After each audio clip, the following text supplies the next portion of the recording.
Hey everybody, welcome to another episode of The Venue Coach. Today I'm going to talk about tours, and particularly the four key things that I look for in a tour when I'm reviewing them to give feedback on and how I judge a successful tour. And so the first one is number one, rapport building. So that's the first thing that you do. You are out front, you're waiting for them to show up, you know what time they're going to be there, and you're there waiting for them. You greet them by name, and then you start asking them things like how they got engaged, how they met, how long they've been engaged, anything like that. And then you start tying it into why they're there, right? So what are you guys looking for? Color schemes, like all sorts of just whatever, right? So you start just getting to know them, right? And so they need to like you. That's number one. So that one's important. It's not like the most important. I'll get to the most important. But number two is building value. And this one is very important. And when I say building value, what I see a lot of is managers and owners that are just giving the laundry list of the amenities, meaning we provide the tables, we do the cleanup, we do the linens, we do this, we do that, we do this. And it's just, you're just listing out things, right? And so the big thing that couples care about, especially in 2025, they care about the experience. They care about how they're going to feel, how you're going to make them feel. Because no matter what, you're always making people feel something, right? So every communication piece, everything that you do leading up to the tour needs to all be congruent. And so how you talk to them in the text, how you respond, how quickly you respond, everything like that, that's all building value. So it's like subtext, right? You're building value before they even come in the door. And the main goal of number two is to continue to build value. You need to, of course, talk about the amenities and everything that they get with what they're paying, right? They're going to ask that. They ask it every time, even if you've already told them. And so that's part of it. But the real value that you're providing is how you're going to take care of them, how you're going to help them have a stress-free journey from now until the wedding night, until they leave the venue, right? And so really it's how you're going to guide them to their end goal, that destination. And I'm not saying like list out every little single thing that you're going to do for them, but the big things, right? Hey, when you work with us, we have resources. We do this all the time. We know that this probably is probably the only time you've been married, maybe once or twice, right? It might be their second time, but either way, they're not professionals. We're the professionals. We know the industry. We know the vendors. We know we do this every weekend, multiple times a week if you're good, right? And so they're relying on you to help them because they don't know what they're doing. It's you who you know what you're doing, and you know the contacts, and you can get them in touch with people. You're acting as a guide. You're guiding them to their goal. You're not the hero in this, you're the guide, right? And so the value that you're building is saying, hey, I'm going to help you get there. And it's going to be fun. It's going to be relatively stress-free. And we're going to get you there, and you don't have to worry about anything. And before you think that I'm talking about like all-inclusive packages and things like that, that's part of it. But really what I'm talking about is just being there for them to help them.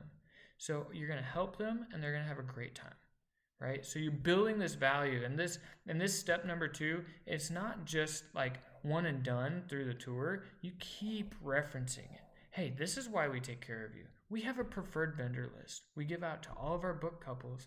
It's got all of our favorite people. We've had them out. We're personally vetting them. We don't let anybody in that we know that will ruin your wedding. And so start here with this list because they're great. We work well with them. They do great work, and they're going to take care of you too. And so you're kind of like the captain of this team, and well, you're the head coach and the captain, and you're helping them pick their players, right? I know, terrible analogy, but anyways, you can kind of get what I'm saying. Like, you're there to help make sure the team comes together. And so there's the team for the couple that's like on their side of just getting everything ready and making sure that all the people that are invited, like all the invites go out and all that other stuff, like all that stuff is happening.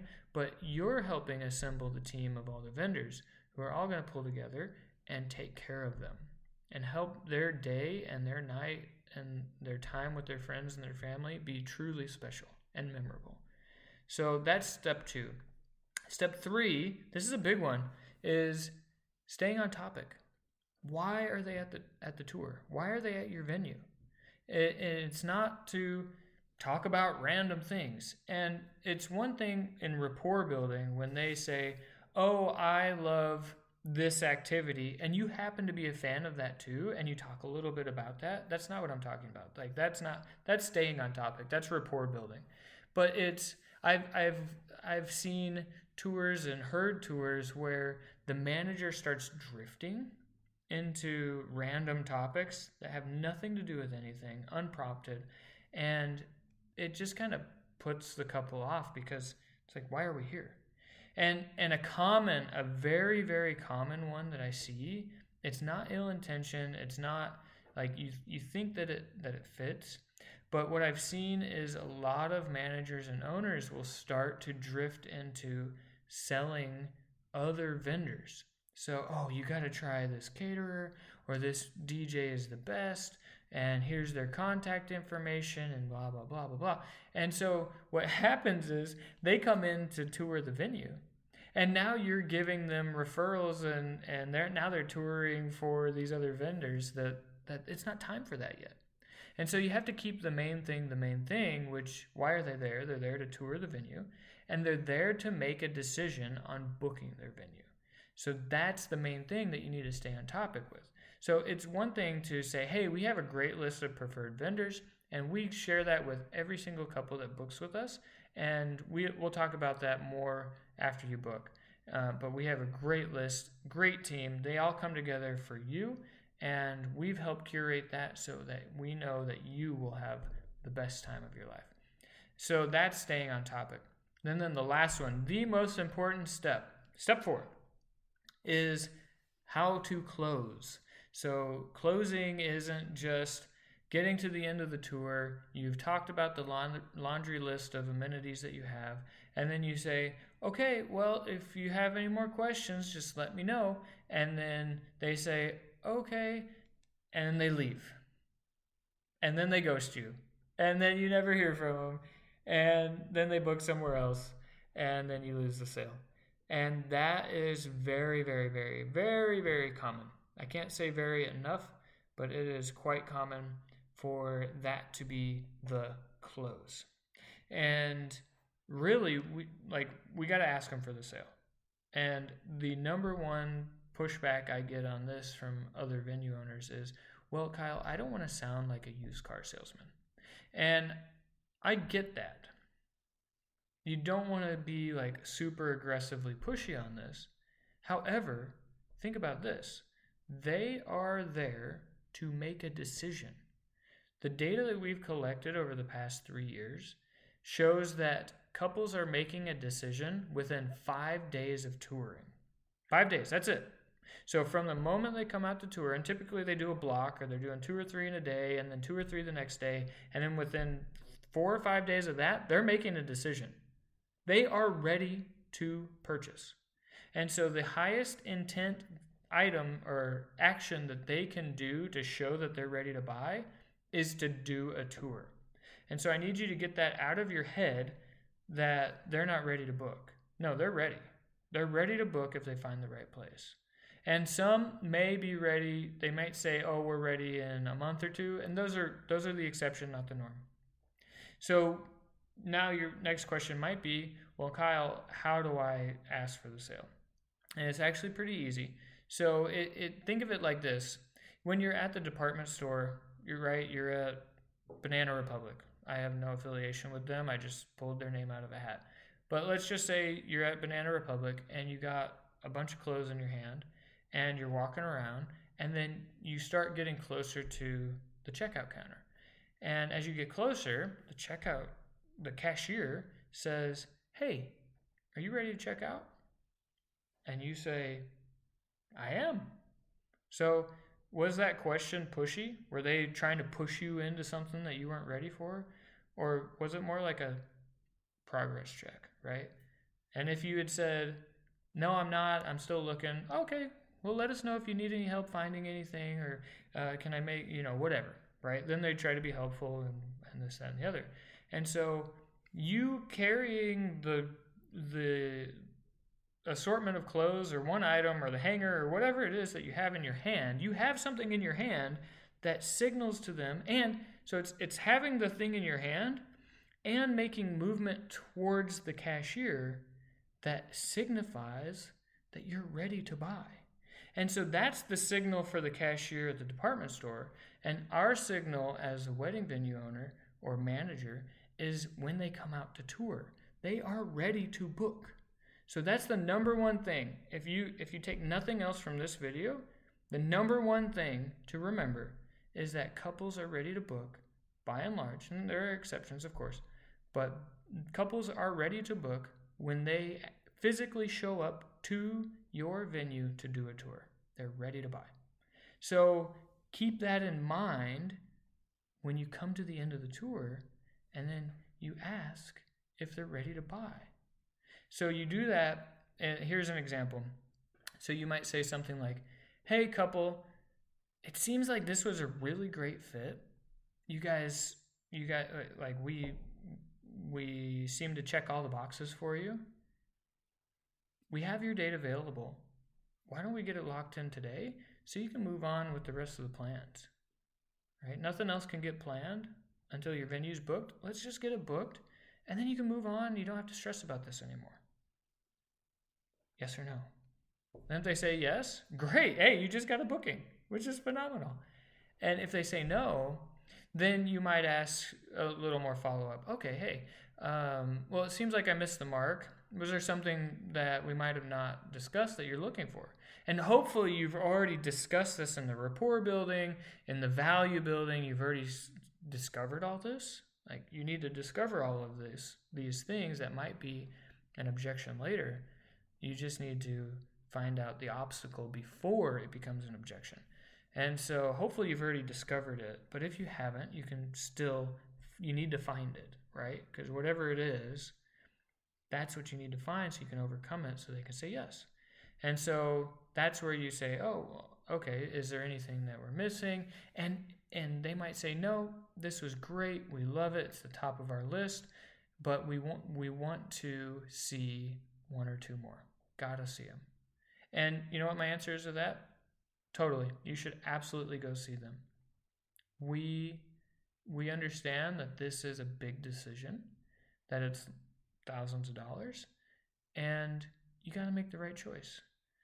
And then I back it up with, again, building that value, and I say something like, hey, we're going to take care of you. We really want this day to be truly special for you. And we don't forget that this is your one big day. We do this multiple times a week, but we don't lose sight that this is your day, that this is your one day. And we got to get it right, and that's our commitment to you. We're going to get it right. And so I leave them with that. And then we offer a date hold deposit, and so I'll go with that as a backup. And so I'll say, you know what, totally get that. When are those tours? Oh, they're this week, or they're tomorrow, or whatever. As long as it's within a week, you say, hey, here's what I can do. It seems like this is a really good fit. We're booking 10 to 15 bookings a month. And I would hate to have that date get booked by somebody else while you're still considering your options. And so what we do is a date hold deposit. It's $250. It holds the date for a week. And if you decide this isn't for you, then we refund it. So it's a win-win. And if you do decide to book, it's just part of your deposit. So it's not an extra cost. And then we get them on the date hold. So now that brings them back to us when it's time to make a decision. Instead of just ghosting us, they have to talk to us. And so we've only had maybe of the 60 to 100 date hold deposits that we've done since starting that, we've maybe had one or two that never got back to us about getting the money back, and one that was like 8 or 9 days after. We just give them their money back. It's not a big deal if they decide to move on to somewhere else. But it gives us one more chance to talk to them and to figure out if we can actually do what they need. And sometimes you can't. Sometimes it's location, sometimes it's aesthetics, sometimes it's overnight accommodations. I don't have overnight accommodations in my venue yet, but I lose out on bookings that otherwise I could have gotten if I had had that. And that's not something that I can fix overnight. That's not a concern that I can just say, hey, that's not a concern. The best I can do is say, hey, we're only 10 minutes from a hotel. But now I got to figure out shuttles, and I got to figure out how to get there and this and coordinate all that, instead of just, I want to be at the venue. I want to have my own space. I want to be there and not have to drive anywhere afterwards, right? I get that. So there's just some things you can't overcome, but you got to figure out what they are and what their objections are, so you can determine if you can overcome it or not. And sometimes you can, sometimes you can't. But if you're not asking for the sale, then whenever I grade a tour on a scale, so I do a scale of 1 to 5, even if everything else was 5, so rapport building, value building, staying on topic, if all of those were perfect and you do not ask for the sale, you have failed the tour. It's a 0 out of 5 across the board.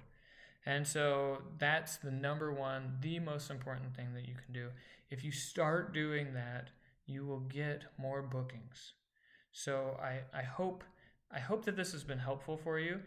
I wanted to lay the foundation of the tour, like the components of the tour, so that in future videos, I'll refer back to that a lot. And that way you have a good understanding of what I'm talking about. And I'll probably explain it again in those videos anyways, but it'll be a smoother or a quicker synopsis. So anyways, I hope this was helpful for you. Hope you found some good nuggets in there. And if it was useful for you, just subscribe, and I'll see you in the next one.